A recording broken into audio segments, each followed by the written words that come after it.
What's up, everyone? We are here again to continue in our series called Old Stories with New Voices. And today I'm with Dr. Chip Dodd to talk about the importance of stories. So tune in to another episode of Where Life Is. Welcome to a podcast about disciple making in the public square, where we talk about everyday issues from a biblical and balanced perspective. This is where life exists. This is Where Life Exists, where we talk about everyday issues from a biblical and balanced perspective. My name is Dodd Lewis. I am the lead pastor of Blueprint Church and the vice president of Sin Network, and I am here with the Heart Doctor. You guys already know him. You love him. Dr. Chip Dodd. What's up, Chip? How you doing, sir? Hey, good morning, Dodd. Just hearing you say biblically imbalanced is beautiful. It is beautiful. It is one of those things that it is a hard thing to do. Especially if you allow, if you get caught up in the moment. Yes, well said. When you say biblically imbalanced, even you and I touched base before we got started, with the official program. And biblical imbalance means centered. Yeah. You're in the center. Yeah. You're in the center relationally with God. You're in the center of how God made you. You're not on an extreme over here, an extreme over there, because the middle of the extremes is right here. Yeah.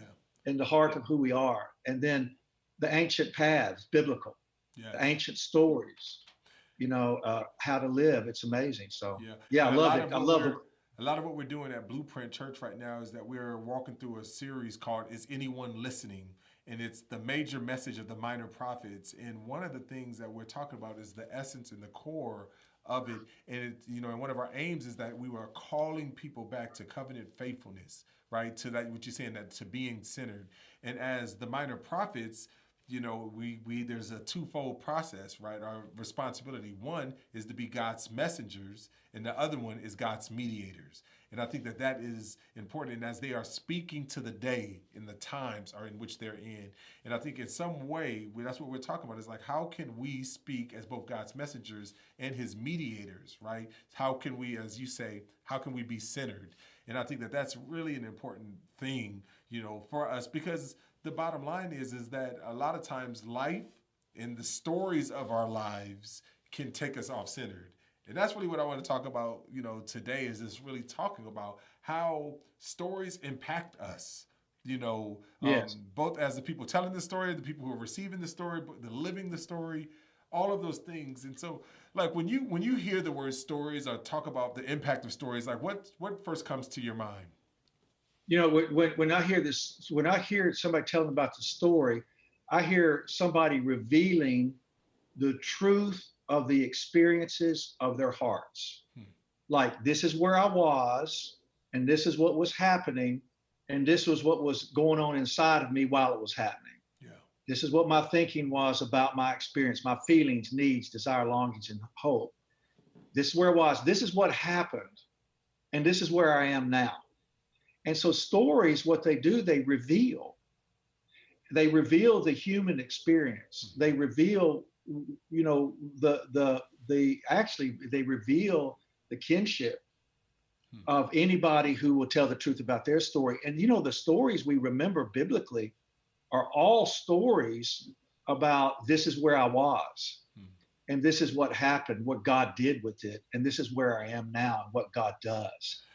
And so that vulnerability of revealing the struggle, both the joy and the grief, is where we remember people and we carry what they gave us because of what they revealed. Yeah, I think that's really good. But sometimes, Chip, let me just ask you, because you said it's about telling the truth about their experience, or telling the truth of where they was and where they are. You mentioned about the joy and the struggle. But doesn't it seem like sometimes when it comes to storytelling that there is even a process as the storyteller about whether or not you are going to tell the truth? Because I think sometimes we think that we are telling the truth about kind of where we are, but really we're speaking, we're saying a lot of things, but we're not giving any meaning to what we are saying. Yeah. Yeah, there are two stories to tell, in my opinion. One story is the story of my life, told to safe people who can help me gather the pieces of it and put it together so that it's centered, so that it's connected to myself, others, and God. which is really the healing story. That's the where I can be cared about in the midst of my revealing, because the vulnerability is in such a way that it's not organized. So I need, the friend in need. I need the person who has walked my path to hear where I am, so I can walk the path of the ancient ways, so on and so. So there's the first story is the revealing story. The second story is a story told as an emissary of what's true, or an emissary of what matters, or an emissary of whatever is just and merciful and humble. In other words, we're saying, we're communicating it's better. It can be better. It can be different. It can be more. Yeah. Because a story that one is revealed, and then a story that adds or produces or offers opportunity, like the missionary, Yeah. The emissary. Yeah. Yeah. So those two stories. But then also, what's so important, a lot of people tell story, and their story is an attempt to get someone else to do something, versus telling the story so someone else can be in my life with me. Yes. You follow what I'm saying? There's a story that's actually a form of manipulating. Yes. And then there's a story that's actually an invitation. Yeah. So it's one story that I'm telling you so that so that you can fix me. And there's another story that says, cause you to be with me. And I think that is. Hey, this is where I love, like I said something right then. It's like, and you took it and made it make complete sense. Would you say that again? The one story is fix me, and the other stories be with me. Yeah. Absolutely. Right. And absolutely. And I think that it's a critical piece, in that we need to be more and better storytellers, in the sense of saying, how can we be with you? I tell my children all the time, like, we live in the neighborhood, as you already know, we're in the old 4th Ward, largest Section 8 housing in all of the Southeast, but it also has the fastest growing gentrifying community. Like, you have these two worlds.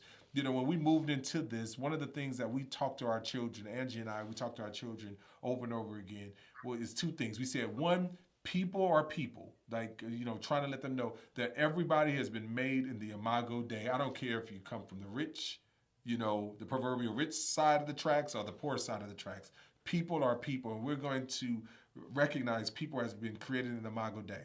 But the second thing is, everybody has a story. Right. And so when we kind of went into that really it created this idea is that we need to first value people, and then we have to want to hear and learn their stories, not so that we can go in and fix them, but so that we can be with them as neighbors in this neighborhood. And I think that is critical, and what the power of the gospel really helps us. It teaches us how to be a better neighbor. Yes. And when we find out people's stories, or when we tell our own story, so that we're not trying to manipulate or get fixed, a story is what happened and the feelings that go with it. Yes. What happened and the feelings that go with it, not just what happened.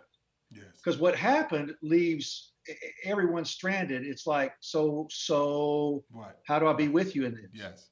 It forces versus, you, what do you want me to do? Like we talk about, it forces you to have to do the work for me, right? Like, if I'm not willing to do my own work of saying, hey, that hurt. Like, so if I just say what I say and don't say what I mean, because like, it's one thing that I say what I say, but this is really what I mean. If I don't communicate the heart that goes with my story, then, or the grief or the pain or the angst that goes with my story, then I'm forcing you to do the interpretive work of doing it. Yes. And the best that you can do is translate that through your own personal story to say what I would feel like if I was in that place. And then that's where a lot of times we miss one another in communication. Yes. And that's exactly right. So we miss being able to identify with each other, like, oh gosh, I get this, man. I can relate. Yeah. And relate means it doesn't mean I understand. See, that's understanding and relating are two different things. Understanding means I kind of like, okay, I hear you. Relating is I see. Relating is I can tell you a story of hurt too, or pain or sadness. Man, and I remember my grandmother was 88 years old.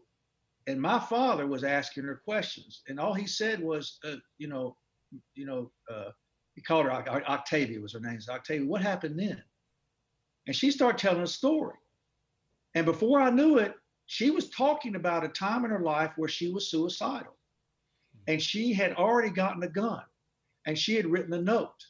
And in that note, she said, she's sorry. And then she said, and he just said, and then what happened? And she said, I heard a voice come through a window and it said, don't do it. And I tore up the note and I put it in the coal grate and burned it. And I never said another word about it until today. And that was 66 years ago. Mm. And all my father was doing was saying, all he said was, and then what happened? And then what happened? And the feelings began to reveal themselves. And then he just simply asked her, what was that like? Yeah. And then the tears were there. And then she unveiled the truth. Yeah. The story of what happened and the feelings that went with it. And I went, my God. And then she told the story about having to watch her 12-year-old sister die of malaria while she was crouched in the corner by a chimney where her father was trying to feed her quinine, put quinine in her mouth, and it was already too late. Yeah. And like, God, I didn't know this woman. Right. I just knew her as grandmama. Mm-hmm. And I just knew her as like controlling, always telling me what to do. Mm-hmm. And then all of a sudden I'm hearing a human being and I'm going like, and my respect went up, my mercy went up, my compassion went up. It was amazing, Dodd. Yeah, and I think that amazingness that you're saying, it was because there was an invitation. There was an invitation for you to be with her, right? And to know her, and she invited you into a vulnerable space. And that oftentimes when we're telling our stories, that's the question that we have. And that's why I tell people there's a difference between transparency and vulnerability. I think a lot of times we tell stories in a transparent way that I'm sharing stuff about me, but the stuff that I'm sharing about me can't really hurt me. But then there's vulnerability. Here's stuff I'm going to share about me, and I'm going to explain the emotions that go with that, and then there's stuff that you can go and use that can hurt me. I'm vulnerable. And I think the power of stories is that are we going to be willing to tell the truth and be vulnerable storytellers and invite people to be present with us, in this time. We were just sharing, with one another before the call in here is it's like the fears. And I share with you my fear, right? Some of my greatest fears is driving on a highway, coming, even coming to see you and one of my greatest fears is being pulled over on the highway, right? And that's a fear, a legitimate fear. On a two-lane highway, right? Yeah, a 2-lane highway, trees on both sides of me, getting pulled over by a police officer. And it's a fear. Why? Because it's a story that I have. That's a fear. And so when we were talking about it, and I was questioning because I'm coming to come and meet with you and to connect with you. And I said, there's fear that I have. There's fear. There's a legitimate fear that I have as a pastor, minister of reconciliation, all of those things that there's legitimate fear that I have to come in to see you, right? Because of my story. And I can go in and tell you that because there was a time and this happened and this happened. And it's about my story. And it impacts how I live there, where that brings fear and anger and hurt. And it reminds me of these things. And so I think that is a part of, like we were sharing even before, is that this is a part of my story so that we can have relationship with one another and experience. But I could have just went through the whole time, came down there, acted like I was tough, big and bad, not share that with you, spent the time with you, and just came back. Yeah. Yeah. And what's amazing is, and then, I turned around and said, my worst fear related to how we're talking is if I step into a black neighborhood and I walk down the street and all of a sudden my thinking is, okay, I've done this before. This didn't turn out well. It's going to turn out the fear that I won't come out because of my skin. Yes. And I want to say, wait a minute, you don't get me. You don't get me. Wait a minute. Wait a minute. Right. I'm okay. That kind of thing. So it's amazing that that fear. And you know what, Dahadi, in so many ways, because we don't, you said, okay, you said beautifully, transparency versus vulnerability. I hope that whoever is listening hears that like on a megaphone, because vulnerability allows us to be together, but it's also a risk because it means open to wounds. Hmm. It means opening wounds. And if you don't care, those wounds are going to be wide open when we walk away from each other Yes. versus, bonded. And so it's like if we don't get vulnerable with each other, we can never actually be together because somebody else will own the story. See, because there's so many ways, like I could say, your story in so many ways may not repeat itself. Yeah. My story may not repeat itself. If we'll take the risk of finding out, do you care? Yes. Yes. And I think Are that you is safe? critical. Do you care? Yes. I think that is Yeah. critical because it's to some degree when I'm sharing my story, I'm looking into your eyes and I'm looking to your face and I'm asking those questions. Are you safe and do you care? And it's kind of like to me, Yes. I'm giving you my heart and vulnerable, and I'm saying handle with care. Handle with care. Yes. Because I'm not just talking about invulnerability just going out, because even in the statements that we just confessed to one another, right? That there's people out there that's not going to handle it with care, right? And then and we No. create that, and actually, it may create experiences where I have not been handled with care when I've done that. So delineate for us, Chip, the difference between creating those boundaries and pushing into vulnerability when it is appropriate to withhold vulnerability and when it's best to be vulnerable. Yeah. Like we've talked so many times before that, when we're interacting in the world and we're interacting with each other, the brain is always asking two questions. The front, the thinking brain's going, "Hey man, is it safe?" And we're trying to find out, is it safe so that I can find out whether or not you care. So the two brains working all the time, or two questions working all the time. Are you safe? And if you're safe, maybe you could care. Yeah. And see, we're made to be cared about and care about each other. We're made for it. We literally feed on it. It strengthens us. You think back to your football days, at UNT, captain, and you were looking like, is it safe? Am I safe with you? Are y'all going to show up and we're going to play this game and do this thing? But also, does it matter? Do you care?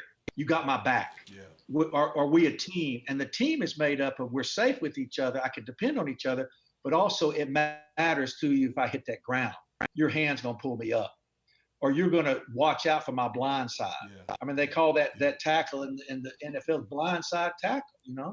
So, I mean, because they're watching to make sure that nobody harms the person they're caring for. Yeah. So, I mean, we're asking it all the time. Football players are asking it. Marriages are asking it. Children are asking their parents. People of different races and colors are asking it. Ethnic origin, city, urban, country, whatever. And if we don't tell the story, if we don't have moments of like, can I be vulnerable with you? And when vulnerability is accepted because the other person is capable of doing the same thing, that's the difference maker. Yeah. It's two people who are capable of doing the same thing. They end up having an unavoidable bond. Hmm.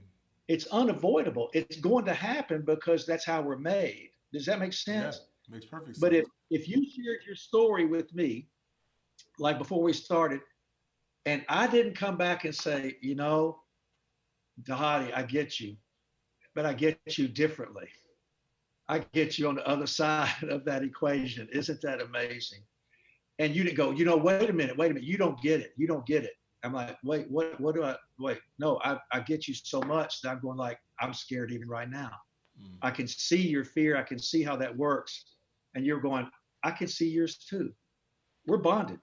Mm. It doesn't mean we're always get along. It doesn't mean we always agree. It doesn't mean we always make sure everybody's okay. But we're going like, I can depend on Chip, Yeah.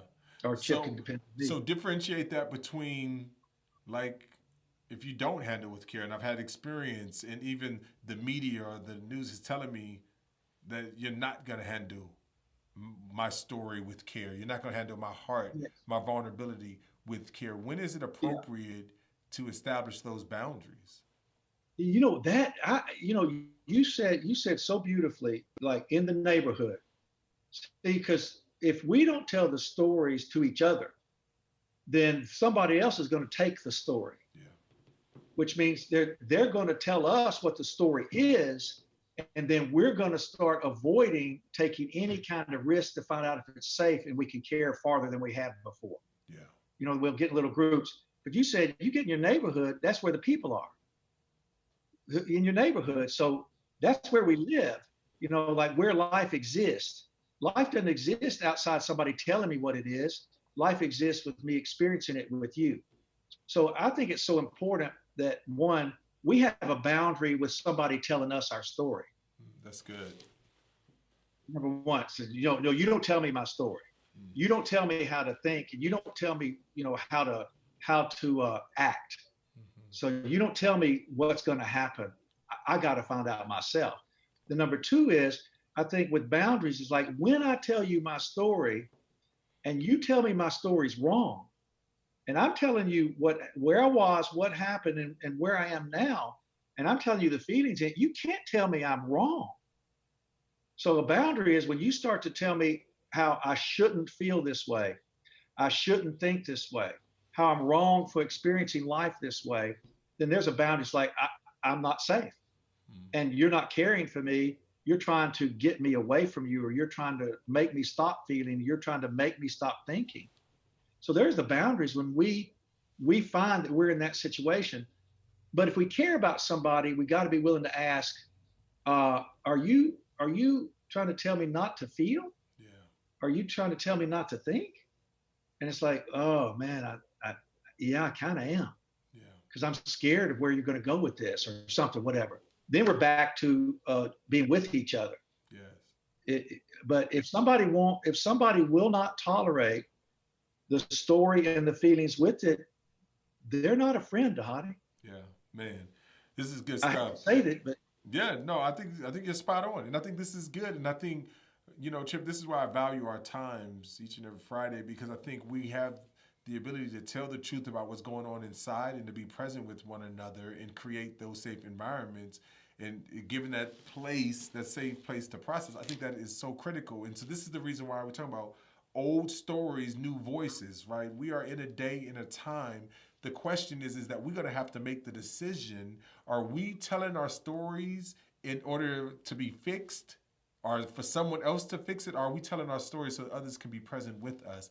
And that's what I pray that through this series, that as we talk about old stories, new voices, is that we will hear the stories so that we can be present, that the same God that was with them in that day and in their story is the same God that's with us today, and that we can be the true prophets of our day and tell our stories, in a way that we are both God's messengers, telling the truth about who he is and what he's done, and we're God's mediators, that we're calling people to be present with one another. And that's really what our heart is. So thank you. Thank you for thank you, Dodd. That's beautiful. I appreciate it. It's good to be with you. All right. And again, this is another day we're talking about old stories, new voices. This is where life exists, where we talk about everyday issues from a biblical and balanced perspective. Until next time. Wherever your life exists today, whether you're listening at home, at work, with the kids running around, or with friends, I'm so glad you joined us. If you have any old stories that you'd like us to share about, leave a comment below. And don't forget to subscribe to our channel to stay up to date with our newest video.